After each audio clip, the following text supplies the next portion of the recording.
Hey everybody, welcome back to Wrestling Wild Black, the hottest podcast on these parts of the world. We continually to try to have people who are really credentialed, really talented, but also, the more importantly, good people. And on a consistent basis, we've had a person who's come on this podcast whose talent is known industry-wide and is going to be global and at any time now. A person who has the highest character, the highest moral recommendation. Got to see him in person again, and lo and behold, this gentleman was the commentary for Battle Slam Vendetta in the ATL at the Oasis Center on April 24th, a Sunday, an event run by Baron Black. I want to give a round of applause. Put your hands together for Gerard Bonner. What's up, brother? How are you, man? Good, man. GB, every time I see him in person, bro, I'm like, this dude, when you're around greatness, and I've been around greatness in all industries, in music, in social media, etc. And when I'm around you, bro, I'm going to tell you honestly, there is a vibrational pull that you have. And there is something, and I just know for a fact, I guarantee you, sometime this year, that beyond this, there's just things that are just going to stack. And then, it's just going to be a big kabloom, and it's going to be a good thing. Wow. I appreciate that, man. I really, really do. Thank you. And that intro was crazy. I almost feel like I need to have a sound effect like they did at Battle Slam for that. It's crazy. The event. But thank you, man. You've always been super kind to me. I really appreciate it. I do. Yeah, and it's always good vibes. A lot of times in certain industries, it can be difficult to make friends and connect. And, there's politicking, but I've never had that experience with you. And to see the industry recognize who you are and the talent, the unbridled talent that you have, it is so dope to see you being recognized. And it literally had me, I don't know how to do a cartwheel, but I wanted to do one. Wow. When I found out that you were doing commentary for Battle Slam Vendetta. Yeah, thank you, man. It's crazy. It is really crazy just watching how everything is starting to unfold, and I'm just I'm in awe. I'm in shock right now, so I'm grateful. Grateful. Oh yeah, the house was packed. Yeah, the vibes were right, as the young people say. We had quite a stacked card. We had quite the talent. Talk about Battle Slam Vendetta for those who do not know about what it is. Talk about what it is, and then we'll talk about the music people and how that, and then we'll talk about the card. Go ahead for those who don't know, give them a short elevator pitch of Battle Slam Vendetta. Absolutely. So Battle Slam Vendetta simply is what would happen if pro wrestling collided with hip hop. There's always been a connection between the world of pro wrestling and music. The 80s started with the whole rock and wrestling connection that helped to build MTV and WrestleMania. But as it's progressed, we've really seen hip hop have a very strong connection to pro wrestling, whether it's the artists in hip hop who love wrestling, or it's the music that's created. So it just seemed like this event would make so much sense, and it's a shock that nobody's done it sooner. But Baron Black, shout out to him. This is really kind of in the Terminus family. It's an offshoot, a sister promotion, dare I say. But that's the whole idea of this, is to actually merge pro wrestling and hip hop. And so we had both extremely evident across the night. And that's what Battle Slam Vendetta is all about. Wow. Well said, GB. No one else can say it as good and as crispy clean as you. And thank you. The thing that I noticed as an attendee, okay, I got the expensive seats. I paid like $40 plus, okay? Yeah. I was feeling special. Yeah. The crowd there was so diverse. Typically, when we think about metropolitan Atlanta, most people would think primarily African American. But the cool part about this event in particular, especially as a person who was in line, there were people from the Asian American community. There were people from the LGBTQ plus community. There were people from, the hip hop community and more nerdy suburban type people. And actually there was a dope family on towards the when you come through the door, make a right. There was an older white woman, had to be in her 80s plus, in a wheelchair, and her son. It looked like maybe her son or nephew. And she had a wrestling shirt on. She had and her son-in-law, whoever the person was with her, had hip hop style guy. So it was so interesting to see like Betty White in a wrestling t-shirt. Sure. And she was like interacting with the wrestlers, and she was bouncing back and forth. Pastor Troy was interacting with her. Did you see her when she came in?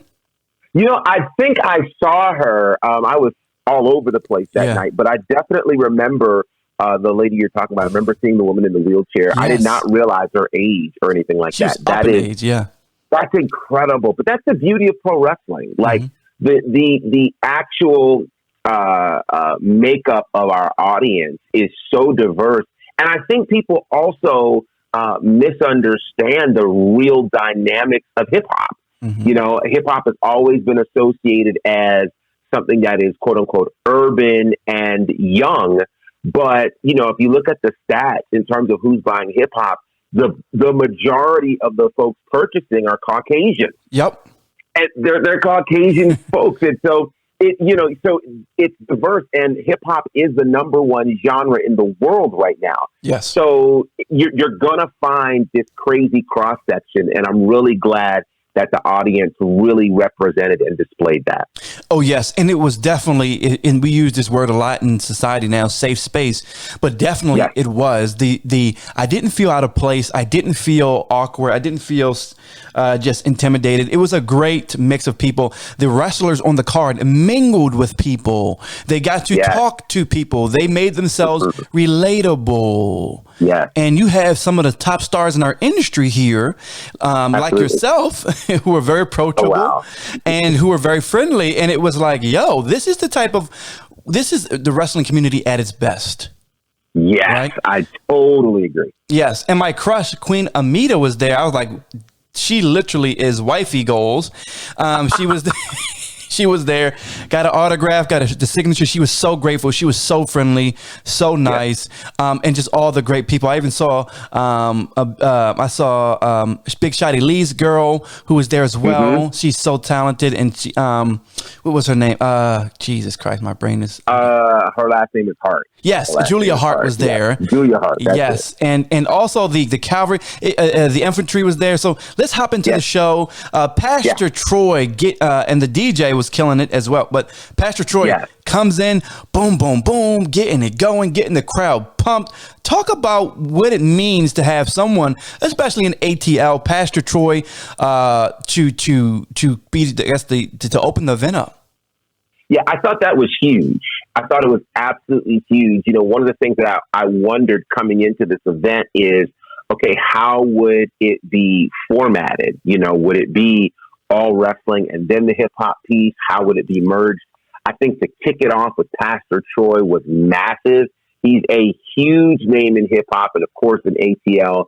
And he crushed, and the people were ready. They were so ready. And I thought, you know, that was like the perfect way to start the show off. And it was incredible. It was incredible. No doubt. I may have jumped the gun too. Let's go before we had him open it up, but we're going to rewind just a little bit here. Sure. I want to talk about how you got into being the commentator, because in this industry, many people have passions. People want to do these things, and it's like, but you have to, first of all, you got to be talented. You just because you want to do it doesn't mean you're capable or talented enough to do it.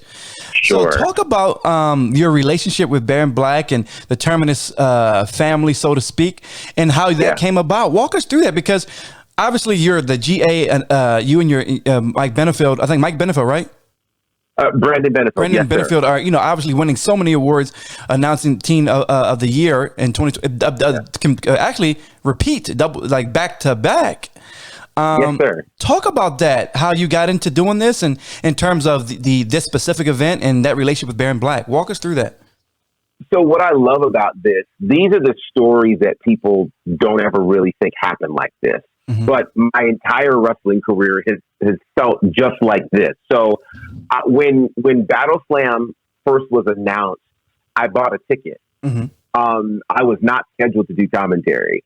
I had bought my front row ticket and was super pumped to go and was excited and didn't even think twice about doing commentary. And part of the reason that I didn't was because I knew that Terminus already had a commentary team.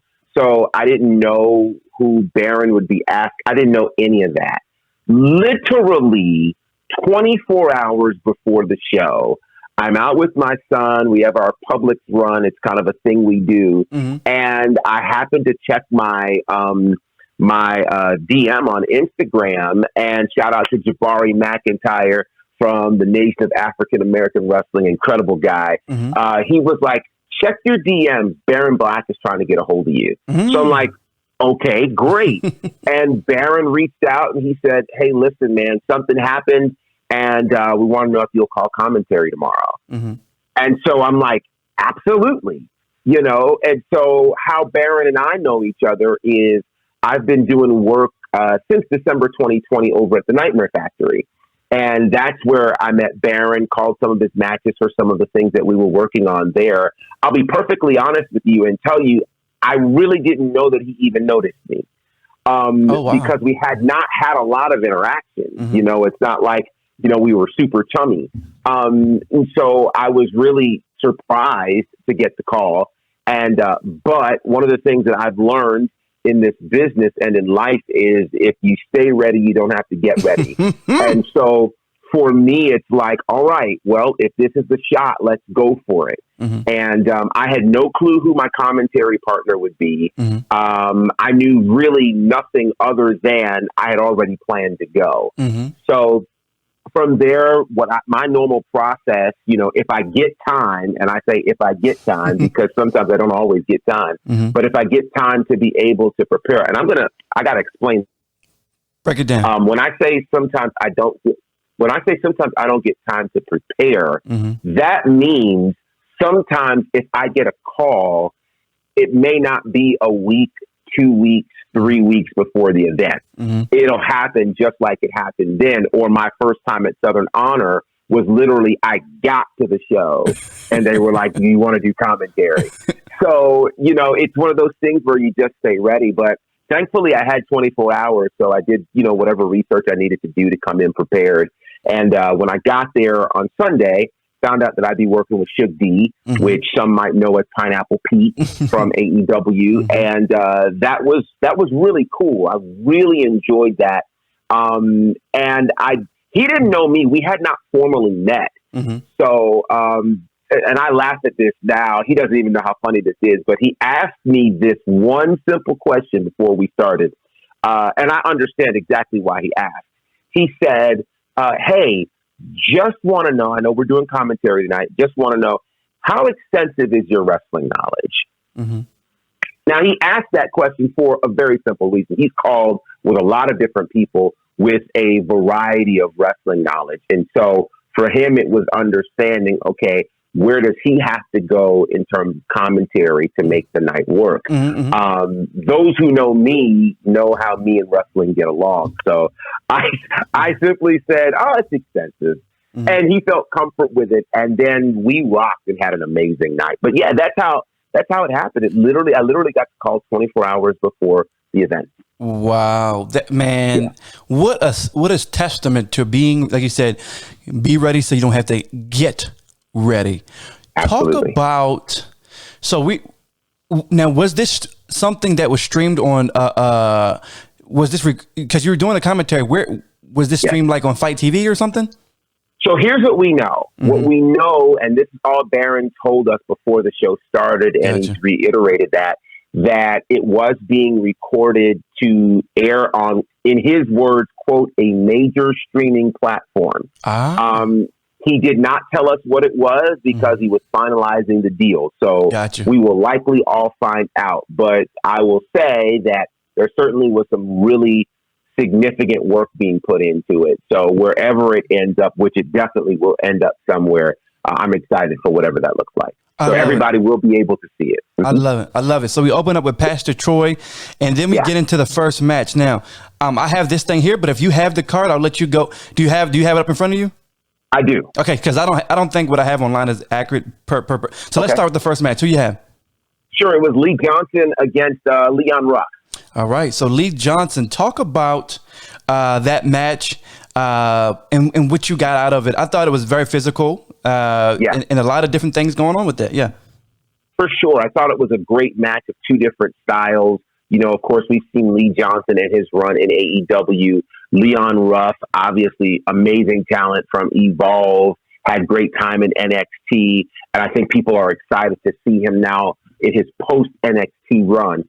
And so those two, what a great wrestling match to start the card. And I mean, I loved the contrast in styles. I loved the stories that they told. It was an incredible match. Absolutely amazing match. Oh yeah, and the thing about Lee Johnson, his movement is he is bigger than he looks on TV.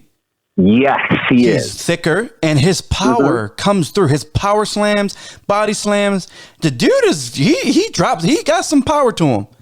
Absolutely, and I think he's really been bulking up over these last couple of months, and that is really, especially against someone as Leon Ruff, it really is showcased and highlighted in that you notice the difference there. So shout out to Lee Johnson and the work he's been doing. No doubt. This young man has got so many things to do. So the future is very bright. I see some big things for him, whether that's in Ring of Honor or even in AEW. I think he's definitely a building block to a degree there. Next person after Lee Johnson and Leon Ruff. Yeah, the next match was Casey Navarro against Shoot Taylor. Okay. All right, let me go down here. Yes. Okay. I love the back and forth. This is what I love, right? A lot of times people talk about they don't like sports entertainment. They don't like the little things.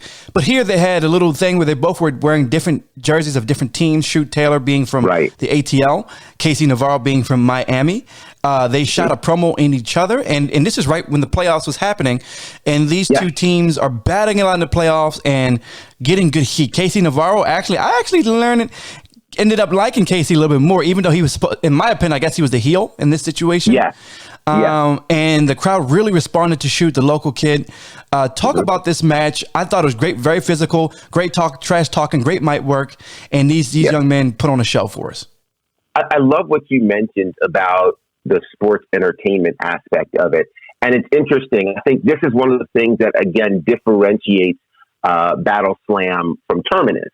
Terminus is very much catch as catch can, pro wrestling, special rules, et cetera, et cetera. I think you have kind of the wide variety in terms of the presentation of wrestling in Battle Slam. It is designed to be a bit more on the entertainment side. And I loved Casey Navarro talking so much trash, but then backing it up. And that was the thing. It was like, this guy can really go. And that was super exciting. Loved Shoot Taylor as well.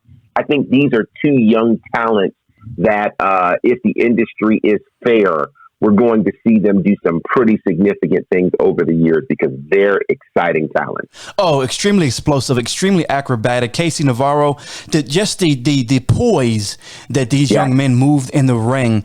I was like, oh, wow, this is a lot of poise because they are, they're in terms of stature, they're not the 6'5" guys or anything like that, but they move so eloquently, the physicality and the storytelling. These gentlemen, charisma personified. Excellent match. Totally. Yes, sir. Next person. After that was the free-for-all eliminator. It was JDX, Zenshi, Chad Skywalker, and Adam Priest in a 4-way elimination match. I absolutely love that one. Let me go down here. We had Adam Priest from previous Terminus events. He's from Alabama. A great technician, great build. I mean, he has a WWE type body. And JDX, because I think JDX did the Black Wrestlers Matter show. Didn't he do that? Sure did. Yes, he did. And Zanishi and Chad Skywalker. I want to really give Zanishi quite the respect, the level of, acrobatics, the things he did by pulling on the top of the roof. I was like, is this a improvisation? It was absolutely entertaining, and just again the physicality, the story between JDX getting cheated out of it, losing to Adam Priest, right? Adam Priest getting the pin, right? And actually, low-key, I do like Adam Priest. I know he's a heel based off what he did here, but the match. Great entertainment value, great different clash of different styles. The pacing was perfect. JDX with the fire up. Chad Skywalker coming in and doing his spots as well. And Adam Priest putting on JDX's vest. A lot of great work here from many different angles. Your thoughts, GB? Yeah. You know, I thought they had an amazing match. Great story. Zenshi is a problem. Yeah. I mean, when you can literally, you know, I was so concerned that night about people, you know, if they were going to jump from the top rope, not hitting the ceiling, but then he grabs the ceiling and uses it in an offensive way. That's incredible. Yeah. It is incredible. The creativity that you have, and there's zero room for error. Yes. When you do things like that. So that's just amazing. I'm so impressed with Adam Priest. I've had a chance to see him in Southern Honor and a few other places. And he's one of those guys that just has it. He has that kind of build, you know. People don't like to talk about Chris Benoit. But what he did in ring is a kind of style you can harken back to the Dynamite Kid. Yeah. And that really type of stocky yet precise style. And then you throw in kind of these villainous ways of Adam Priest, and you got a thing happening. I think JDX, Chad Skywalker, all of them really had an amazing showing. And I can't wait for people to see this, because I think in these kinds of matches, this is where stars are born. Yeah. And the stars aren't always the people who get the win. Yes. Stars are the folks who really can have that type of performance that keep you talking. And I think all four of these guys fall in that category. No question about it. No question about it whatsoever. I'm curious to see if Zanishi will be on like a Lucha Libre, or that's what he does. That's his style. But if he'll be on, he needs to be on a major television. This dude is This dude, in a lot of ways, I mean, he reminds me, he goes for it like Sammy Guevara in some ways, where, you know, a lot of ways Sammy Guevara is annoying because he over pantomimes what he's going to do. But we're not here to rip anybody. But Zanishi really stood out to me. JDX, when it comes to being able to get over emotion, Adam Priest being able to show us the physicality, and Chad Skywalker keeping up relatively. I love his look. I love his swag, so to speak. I'm wondering where I really want to see more of Zanishi, because his style is just so. It's not crash and burn. I don't want to say that, but it's like he goes for it 150%. Absolutely. Sometime in MLW, he's also been an Impact as well. Oh, so he has been in those places doing all of these crazy things, and so, you know, it's not unlikely for him to potentially return to those places or any of these other outlets. But yeah, I think that's the wild part. And MLW was fairly well represented at Battle Slam as well, which we'll get into as we get into some of these other matches. But yeah, it's crazy. Zenshi's been all over the place. Wow, no doubt. Yeah. It was what a pleasure to see these men work the ring. Next person. Next up, we have our first of two women's matches. First of all, we had Shaza McKenzie taking on Ashley D'Amboise. Yes. Now, I'm going to go down to my thing here so I can take a look here. All right. Yeah, they're both are Shaza McKenzie is from Australia?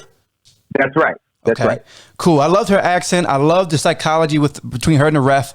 She was definitely legitimately getting me agitated. She was building heat. She did what she was supposed to do. True professional there. Right. And telling the story in the ring. Ashley D'Ambrose, has she been on AEW? Ashley has been on AEW. Absolutely. Okay. I'm like, do my eyes deceive me? Right. Nope. That's where you saw her. They were stiff. Yeah. This was some. I was like, what's going on? Is there something more? And Shotzi sold the frustration so well. I was like, is this a shoot or a work? I'm like, I don't know. Yeah. What do you think, GB? No, I thought they had a great match. You know, one of the things people probably can't recognize from the top is Ashley just celebrated her first year anniversary in pro wrestling. Oh, wow. Which is crazy compared to Shaza McKenzie, who's been in the business for 12 years. Oh. So the idea that you can only be in this business for 1 year and people can't tell, that speaks volumes to how great you are. And so I think Ashley D'Amboise has the look. She has these experiences that have been incredible in this first year. I mean, and that's the cool thing. She is a product of the Nightmare Factory. Oh. And the Nightmare Factory has really been producing some incredible talent over the last year. And one of the things that I was telling Shabdi was that there's something different in the water with these new recruits in the world of wrestling, because there are folks who are in just a year, 2 years, 3 years that are accomplishing more than some folks who've been in the business 10, 15 years. No and so it's incredible to watch what Ashley's doing. Shaza McKenzie, on the other hand, has literally been locked up in Australia for 2 years thanks to the pandemic. And as a result of that, there are opportunities that she would have had that she didn't, simply because she couldn't get over here to the States. Yeah. So now that she's able to get over here, she's really trying to tear it up. And they had an amazing match based on all of those things. Yeah, she really worked me emotionally. She masterful work, and to do that in a smaller setting, to get a connection with a person, that's what it's all about. Sometimes we have these big 60, 70,000 shows, but for her to be able to do that, for a person who's never seen her before, who wasn't invested in her, to do that in a quick match, not a quick match, but in about 5 to 10 minutes, I was like, yo, okay, this person understands the psychology of wrestling, which is truly the art that we have to get back to when it comes to psychology. In-ring psychology is so underrated, and she really did that. And congrats to Ashley D'Amboise, a year in as well, doing what she did, and great match overall, very physical. Next person. Next was the tag team championship for the Prestige tag titles. The team of C4, which is Cody Chun and Guillermo Rosas, against the Infantry team of Captain Sean Dean and Carly Bravo. Yes. First of all, the titles were absolutely gorgeous. Yeah. Those Prestige titles, I think I had my contacts in. Yes. They made my contacts like I had how you get the sun in your eye? I was like, yeah. These are beautiful titles. They are. Love the entrance. It looks like these gentlemen have great chemistry. They've probably been working together for quite a period of time. I love the Infantry's vibe. I love the energy that Sean Dean and his partner came out with as well. Talk about the Infantry. This is a new tag, not relatively new, but in terms of promoting it and really trying to get this thing off the ground. Talk about what the Infantry could bring potentially, maybe even over to AEW, maybe on some Dark, maybe on some Rampage. Well, Speaking of AEW, they've been spending quite a bit of time in AEW on Dark, doing quite a bit in the tag team space. Sean Dean and Carly Bravo, both of them veterans of the U.S. military, legit, and they have amazing chemistry. Carly Bravo, again, another one of those guys out of the Nightmare Factory, just celebrated his first year in the business. Are you serious? Back in January. Dead serious. Whoa. Had the chance to call his very first match at the Nightmare Factory. And it's really incredible to watch what this guy has done.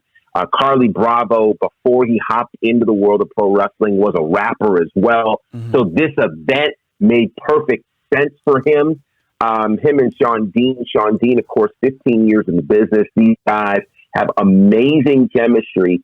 And so, meanwhile, Cody Chun, also from the Nightmare Factory, he and Guillermo Rosas, they won this title over in the Northwest, over in Washington State. They are the inaugural Prestige Tag Team Champions. They've had several title defenses. So this is their first defense on the East Coast, or the Southeast, dare I say. And so it ended up being quite the match when you look at these two legitimate tag teams. And that's when I say legitimate, these guys do things together. Yes. They travel the road together, all the things that make tag teams great. So, yeah, it was a great, great match for sure. And both of these teams really are teams that I think we should be seeing more regularly. Wow. What was the brothers? Charlie Bravo, right? Carly Bravo. Carly Bravo. My Maryland accent is so terrible. Carly Bravo.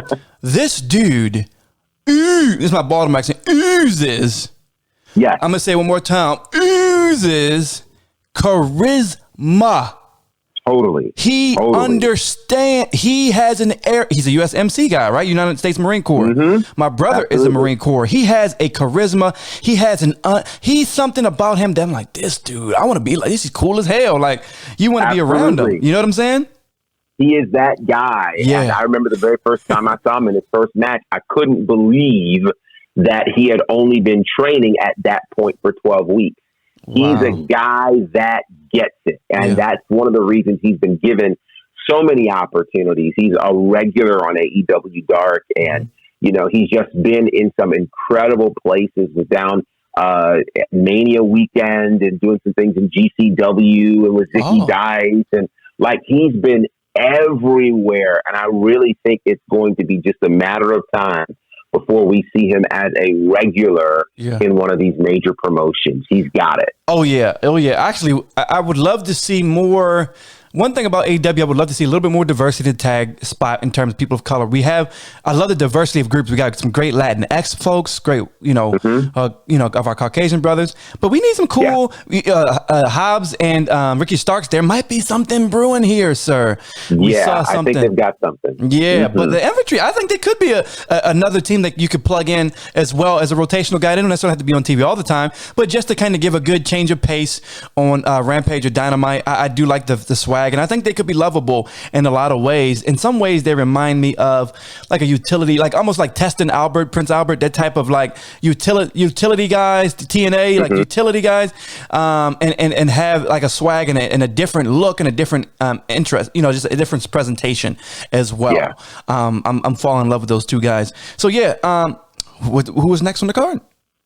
From there, we had what did we have? We had the intermission, and then we had another performance that night. I'm going to tell you exactly who that was from. Let me grab that real quick. No problem. There we go. So we had a performance from Johnny Apollo. That's what was next. Yes. And then following Johnny Apollo, we had Max Caster and Myron Reed. Myron. Yeah. Myron, give me 1 second. Let me go. Damn. Yep. Yeah. First of all, let's go here.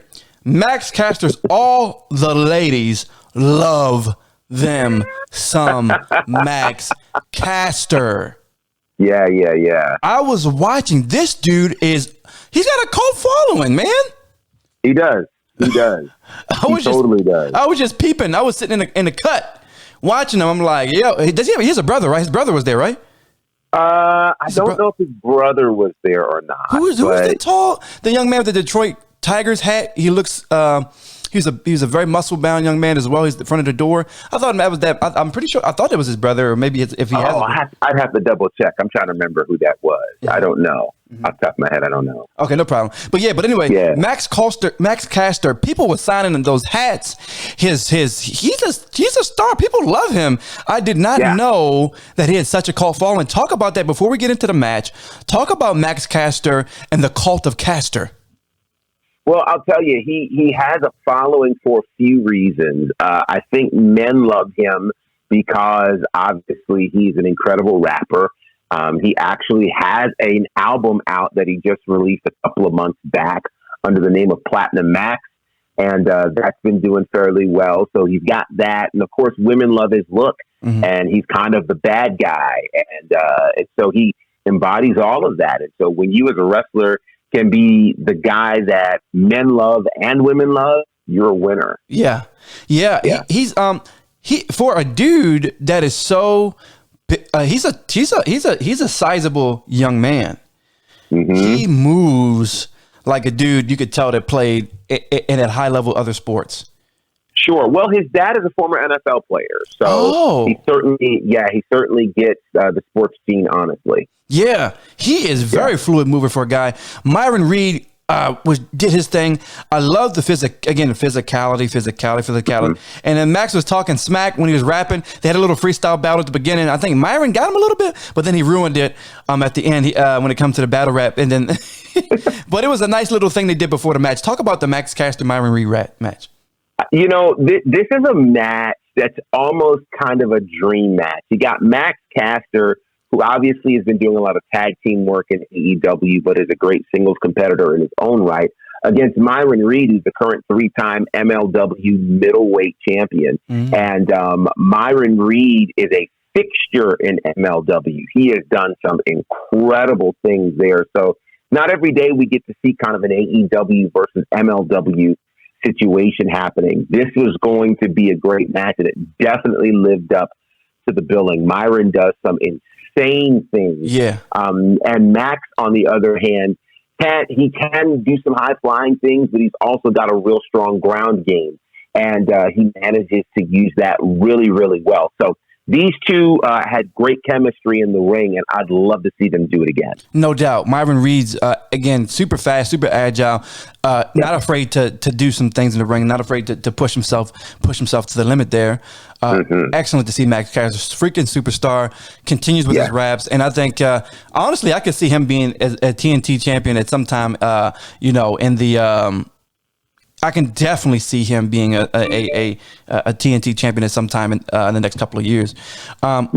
Next on the card? Next up, another AEW versus MLW clash. Fuego del Sol took on Alex Kane. Yes. Fuego del Sol got a big pop there. Alex Kane, MLW as well, right? Yes, absolutely. He's the current open weight champion there in MLW. Yes, the dude is stocky. I want no problems with him at all. The crowd showed love to Alex Kane. Boom, bye, yay. The sound he came out with. Is that his song in MLW too? I think that's a new theme song for him right now. Yo, I was like, I'm feeling this, bruh. Absolutely. Absolutely. And Fuego getting so much love as well. This is the thing about Fuego. He knows how to play with the crowd. He understands the dynamic of the relationship between the wrestler and the crowd. And just the way that they were going in and out of the ring, the whole psychology behind that, absolutely great storytelling. And Fuego del Sol is criminally underappreciated, I think. The little things that he does that are big. And excellent match, but I want no problems with Mr. Kane. Your thoughts? I want no problems with him at all. He's the one guy on that entire card that absolutely freaks me out. He frightens me in a real way. And so, and we got to see why. I mean, his power was a thing, and what he did after that match was just insane. Beating up he beat up all the staff. He beat everybody up. That's why I'm like, no, keep me far away. No. He was just tossing people like that. He was just tossing people. Listen, I mean, and that's the thing. He's a massively strong guy, and he demonstrated that with a mean streak at that. Oh yeah, excellent match. Well, what's next, my man? Next up, we have the free-for-all eliminator on the women's side. The Queen Aminata, Wifey, Denai Kai, yes, Angelica Risk, and Robin Renegade. Yes. So Queen Amita has been on AEW once or twice. Yes. Janae Kai's been on there as well. Yes. Robin Renegade. Actually, all four of them have been on there. All four. Yeah. Angela, didn't she wrestle Cody's wife? She wrestled. I know for sure she was on AEW against Professor Serena Deeb. Okay, gotcha. She was on there, yeah, for sure. But all four of these ladies have spent some time on AEW. Robin Renegade was on just a couple of weeks ago in an Owen Hart qualifier match on Rampage against Ruby Soho. Yes, her and her sister was there. Am I correct as well? That's correct. They are way taller than I thought, bruh. Yeah, they are. They don't. It doesn't give you justice on TV. They are like some serious athletes. I'm like, she could kick my butt. Absolutely. And both of the Renegade twins, they've been doing quite a bit of work in Mission Pro with Thunder Rosa. They were the tag team champions over there for a bit. And so also products of the Nightmare Factory, as is Angelica Risk. And what a match.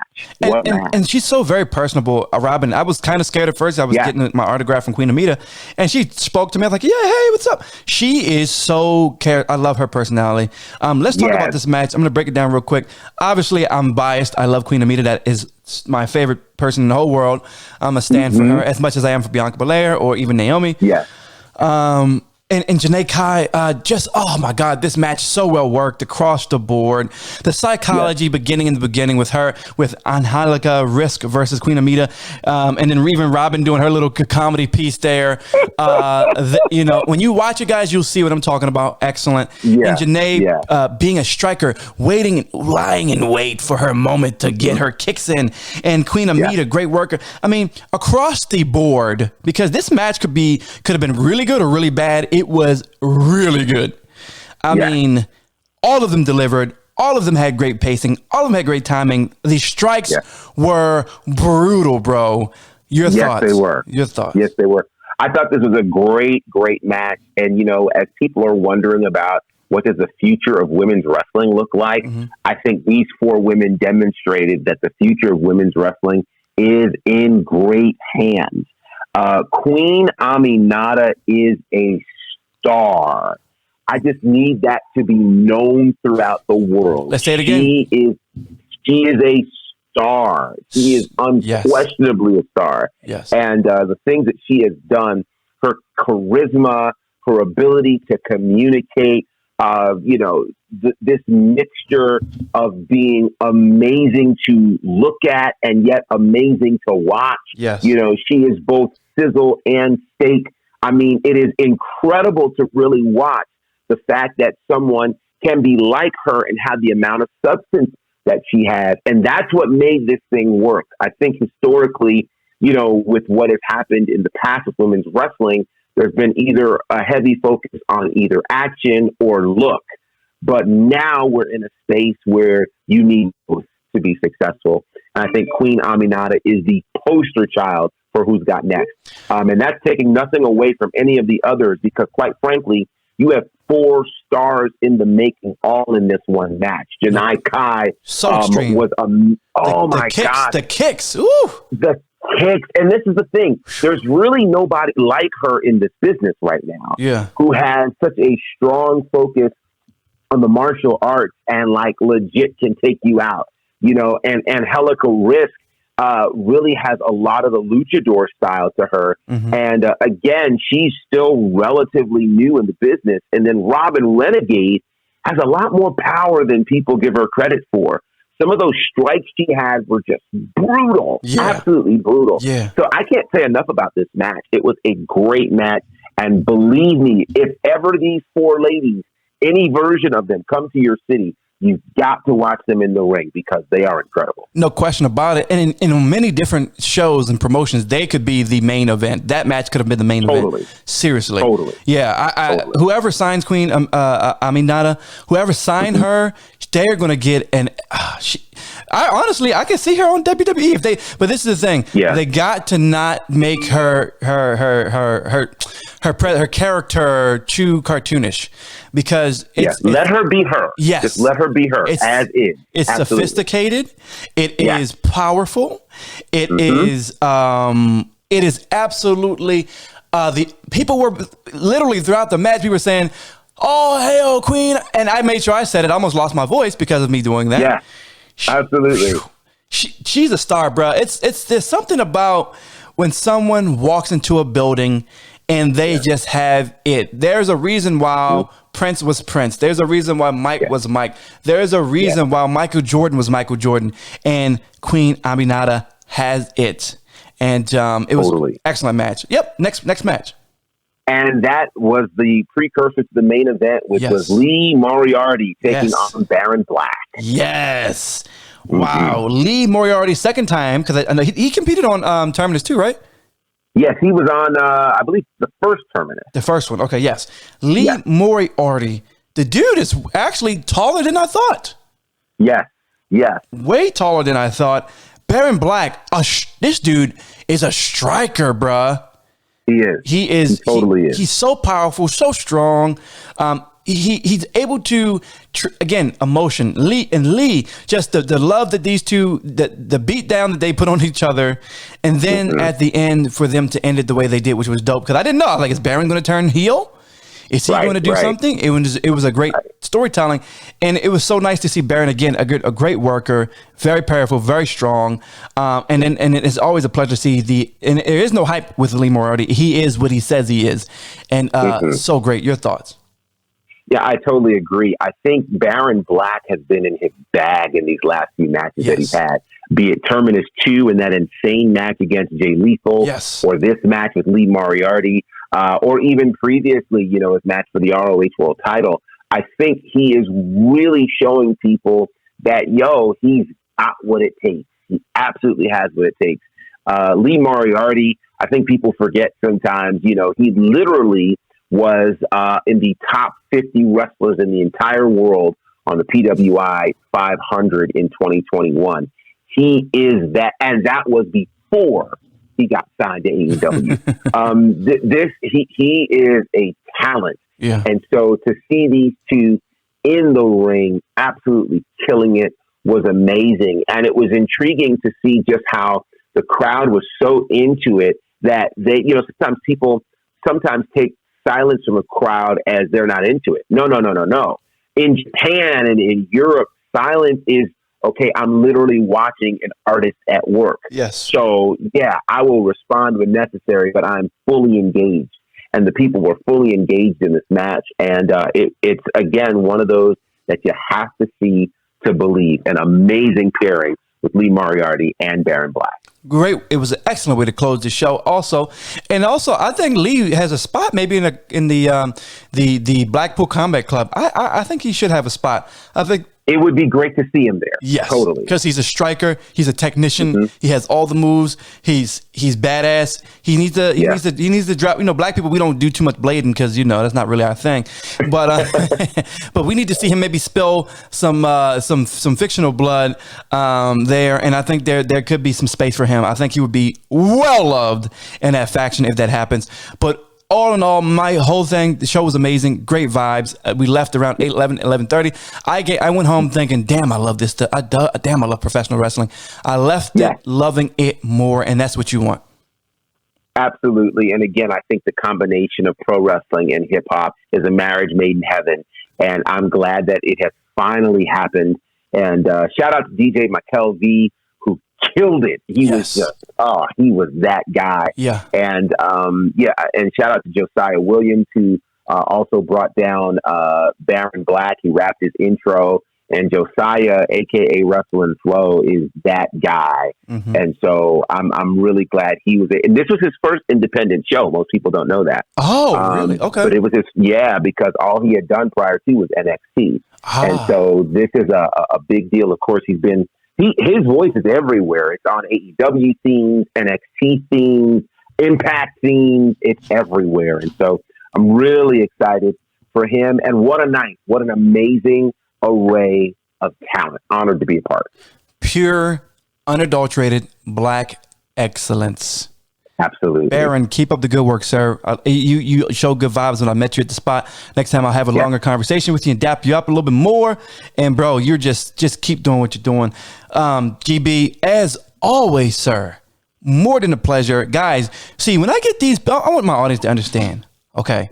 When we get people like this, we got people who are doing we talking about Bleacher Report. We talking about Forbes. We talking about, we got people that are calling people's first matches. We got people who are in the biz. And we're not just talking about people who are in, we talking about the superstars, future superstars. When I say I told you so, when you see him on a television across globally, I'm going to say he was on our podcast a lot, and we will hang our hat on that. And guys, you're literally experiencing history in the making. So, as usual, thanks for coming on Wrestling While Black. And where can people find you, GB? Of course, you can find me on the socials at Bonnerfied. Of course, you can follow our podcast as well at The Faction Show. You can subscribe there. And of course, we're doing things with Southern Honor Wrestling. We've got a big show coming up next Friday, May the 6th. And so you can check out all of our stuff on Southern Honor on IWTV. I love it. Guys, peace.